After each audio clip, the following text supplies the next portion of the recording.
Silverware paused midair. Danielle. Grandpa's voice sliced across the brunch table, casual but curious. How's that savings account I opened for you when you were 12? The one with the bond certificates. My hand froze above the fruit bowl. I blinked. Slowly. I never saw it, I said. Before we begin, drop a comment and tell us where are you from and from which city you're watching our videos? And after watching the whole video, don't forget to tell us what would you do in this situation? Be honest, tell me in the comments below. We read every comment. Let's begin. A slow hush fell over the table. My mom, perfect posture, pink blouse buttoned too tight at the collar, dropped her fork. It bounced once against the porcelain. My dad stiffened in his chair, reaching for his water with a hand that shook slightly. Grandpa turned his head toward them, calm. Too calm. I mailed the documents to you both, he said. Personally. I included instructions. Deposits every birthday. Every Christmas. My uncle coughed awkwardly into his napkin. My aunt's wine glass tipped slightly as she leaned in. The cousins, all younger, mostly glued to their phones, looked up. The tension? Thick enough to choke on. I forced a laugh, hollow. You wait. There was a savings account? For me. Grandpa didn't blink. You never got the account number? The ledger book. Mom slowly shook her head. I thought you changed your mind, she said, too fast. Dad followed up, smoother. Yeah, Dad. We figured you decided not to go through with it. You know, with the economy back then, and… That's a lie, Grandpa said. Just like that. No raised voice. No drama. Just plain, flat disappointment, carved straight into the air like ice. I kept records. I added $5,000 every year from her 12th birthday to her 22nd. That's $50,000, not counting interest. Where is it? Mom looked like someone had cracked an egg over her head. Dad? He just went pale. Didn't say a word. I stared at them. My throat went dry. You always told me we couldn't afford college, I said quietly. That there were no options. That I should take out loans, work extra shifts. Dad slammed his palm on the table. This isn't the place. It's exactly the place, Grandpa said, steel entering his voice for the first time. If you misused those funds, if you lied to her, your own daughter, don't you dare hide behind manners now. My cousin Mason let out a soft whoa under his breath.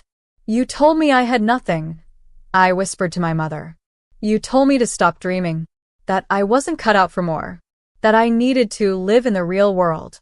Grandpa slowly turned back to me. I always believed in you, Danielle. That money was meant to be your starting line. I'm sorry I trusted the wrong people to protect it. My chest ached. Not just from betrayal, but the clarity. The years I'd scraped by, thought I was broken, dumb, unworthy, while they had my future buried in their accounts. I'll get to the bottom of this, Grandpa said, rising from his seat with slow, precise motion. I'll speak to the bank. The paper trail leads somewhere. And if I find what I think I'll find, he didn't finish the sentence. He didn't have to, because my parents were already crumbling under the silence. And for the first time in my life, I wasn't the girl begging for crumbs at the family table. I was about to become the storm. I didn't eat another bite that day. The brunch table stayed frozen, coffee steam rising, butter melting on toast, conversations dead. Grandpa walked out without a goodbye. Just silence and his cane tapping against the wooden floor. Every step echoing like a countdown. Mom followed him out to the porch, whispering frantically. I didn't bother listening. I was still sitting there, staring at my plate, like I could rewind time if I stared hard enough. Uncle Greg finally muttered, "Well, damn," before grabbing his keys and making himself scarce. That night, I didn't sleep. I sat at my cheap kitchen table in my one-bedroom apartment, lights off, staring at old bills I'd stacked in a drawer labeled, "Don't cry, just pay." I remembered every birthday I worked a double shift. Every time I said no to an opportunity because I couldn't afford the gas to get there. Every grocery trip where I counted change at checkout. And all that time, I wasn't poor. I was robbed. My own parents had lied. Not just once. For years. They looked me in the eye and told me there was nothing for me, while cashing checks made out in my name. The rage built like a slow boil. I pulled out my laptop and searched the bank Grandpa always used. I couldn't log in, obviously, but I sent an email. Then another. Then I looked up credit reports, old addresses, paper trails. I'd never cared before. But now? I cared enough to burn through the night. The next morning, I had dark circles under my eyes and a fire in my chest. Then came the knock. Grandpa. He stood at my door in a navy windbreaker, holding a file. "Can I come in?" I nodded. He stepped inside, looked around my modest apartment. The cracked tile, the hand-me-down couch, the photos taped to the fridge. Then he placed the folder on the table. "They lied," he said. "I know." He opened the folder and slid out a stack of statements. Neatly highlighted, each one bearing my name.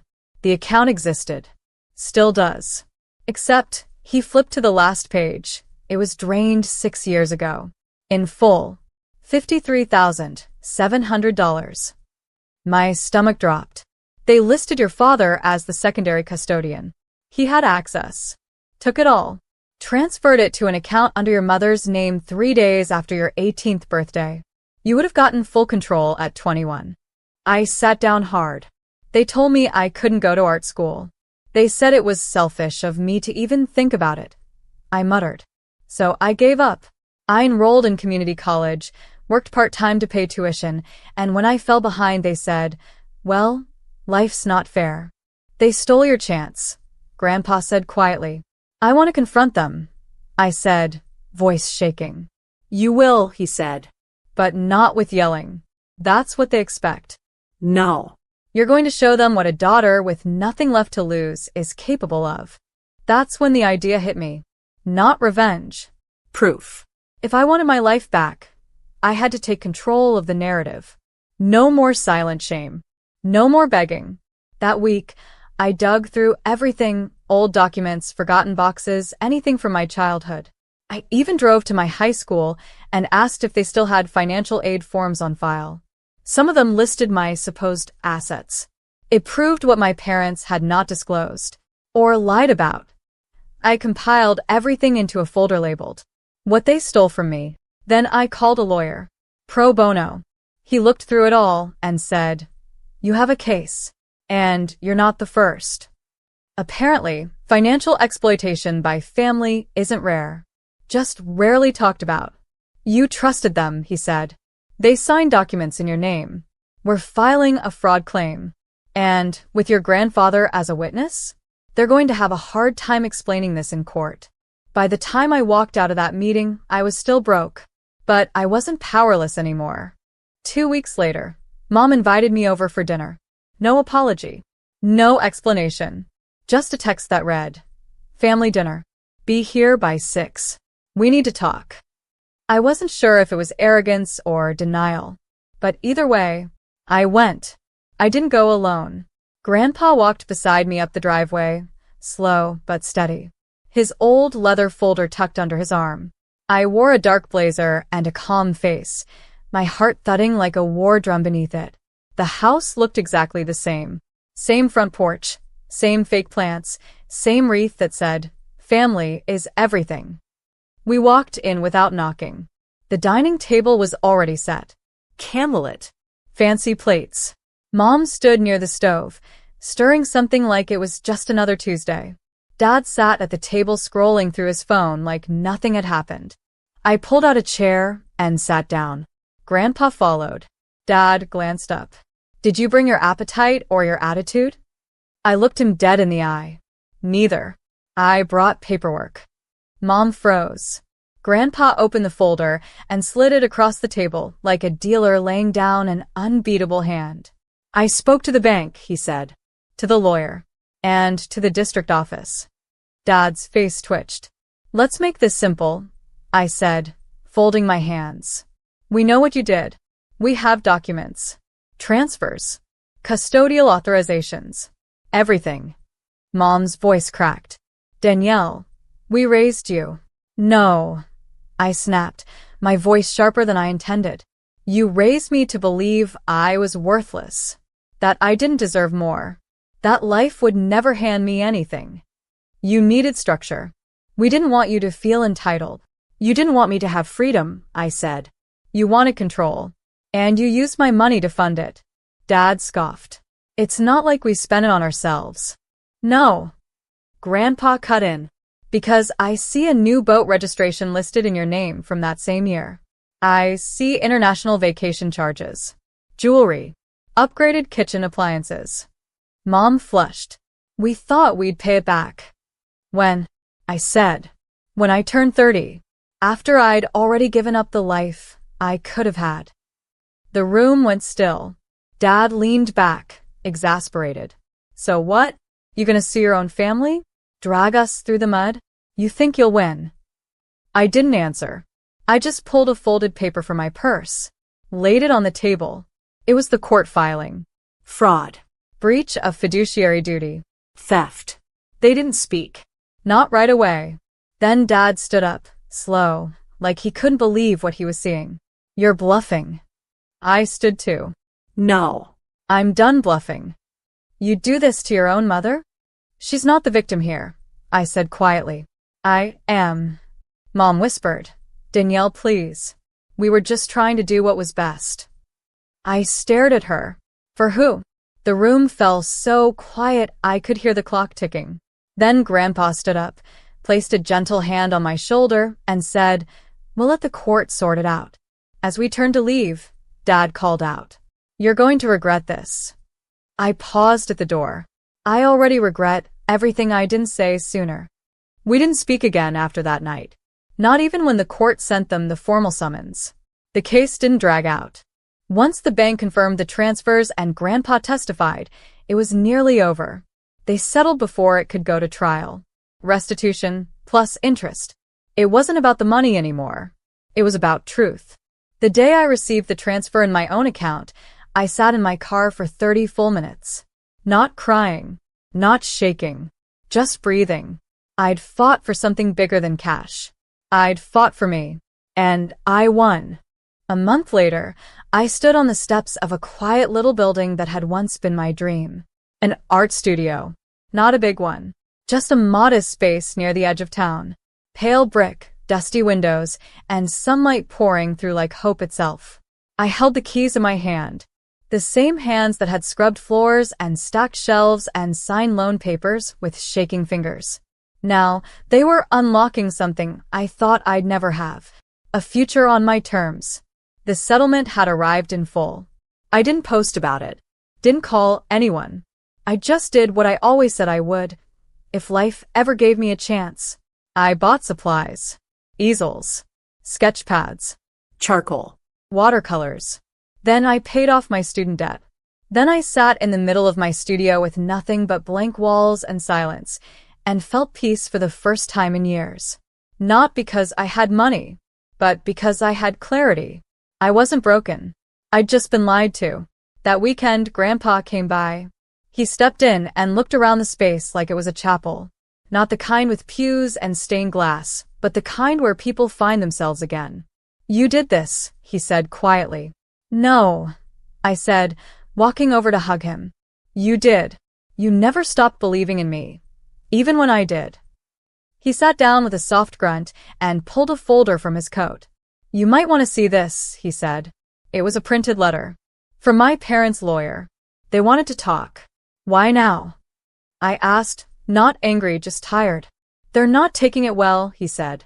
Losing their reputation. Their control. I don't owe them comfort, I said firmly. You don't, Grandpa agreed. But maybe you owe yourself closure. That's not for them. That's for you. I stared at the letter. It wasn't an apology, just an invitation. 2 days later, I walked into the same family home that had once made me feel small. The same porch, the same framed family photos on the wall, like none of it had ever cracked. Mom was in the kitchen, eyes rimmed red. Dad sat in the den, nursing black coffee like it was punishment. They didn't speak. So I did. I didn't come to forgive you, I said, my voice calm.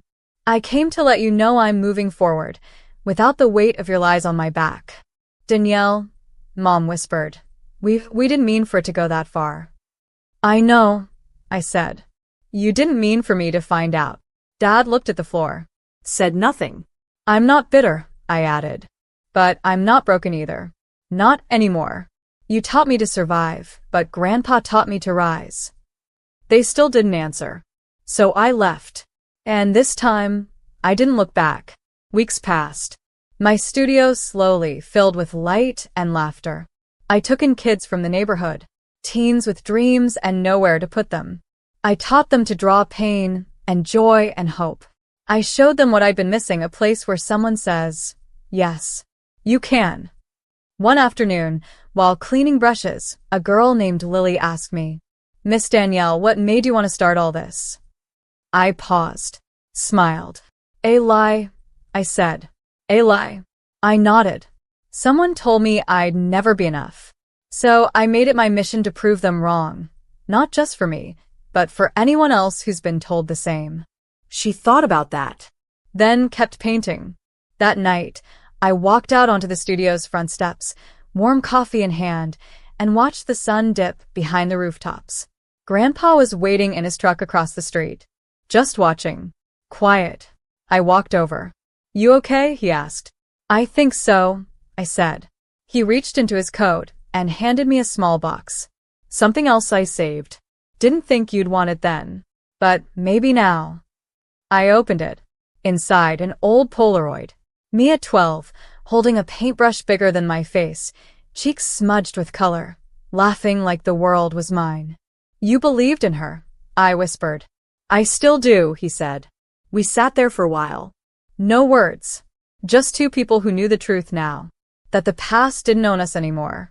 And that sometimes